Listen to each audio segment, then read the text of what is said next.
ఇప్పుడే 'డిటెక్టివ్ ఉజ్వలన్' అనే మూవీ అయితే చూశాను భయ్య. ఇది మలయాళం మూవీ. రీసెంట్‌గా తెలుగులో డబ్ అయింది. ఓటీటీ ప్లాట్‌ఫామ్ అయితే స్ట్రీమ్ అవుతుంది. మూవీ చూసాక నా ఒపీనియన్ చెప్పాలంటే అంతేం లేదు. ఏదో ఒకసారి అలా టైం పాస్ కోసం చూడొచ్చు. ఇది డిటెక్టివ్ మూవీయే.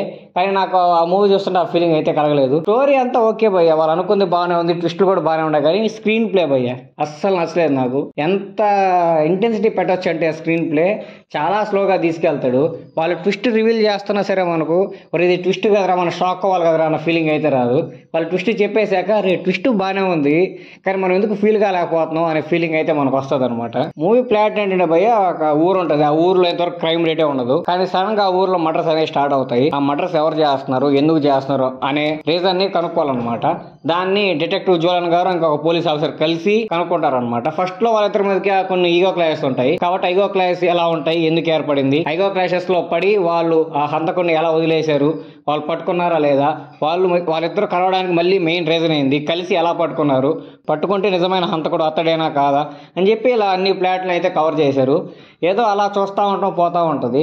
అంత గొప్పగా అయితే ఏముండదు. బ్యాక్గ్రౌండ్ స్కోర్ కూడా అంత బాగా ఉండదు భయ్య. మెయిన్ సస్పెన్స్ థ్రిల్లర్కి మెయిన్ బ్యాక్గ్రౌండ్ స్కోరే. మనం రాక్షసుడు మూవీ చూసాము. రాక్షసుడు మూవీలో ఆ బ్యాక్గ్రౌండ్ స్కోర్ వింటే ఇప్పటికీ కూడా మనకు జస్ట్ ఆ బ్యాక్గ్రౌండ్ స్కోర్ వింటే కూడా మనకు ఆ క్యారెక్టర్సే గుర్తొస్తాయి.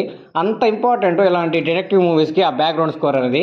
మెయిన్గా ఇలాంటి క్రైమ్ థ్రిల్లర్కి చాలా అంటే చాలా ఇంపార్టెంట్. కానీ ఈ మూవీలో అంత గొప్పగా అయితే బ్యాక్గ్రౌండ్ స్కోర్ అయితే ఏమీ లేదు.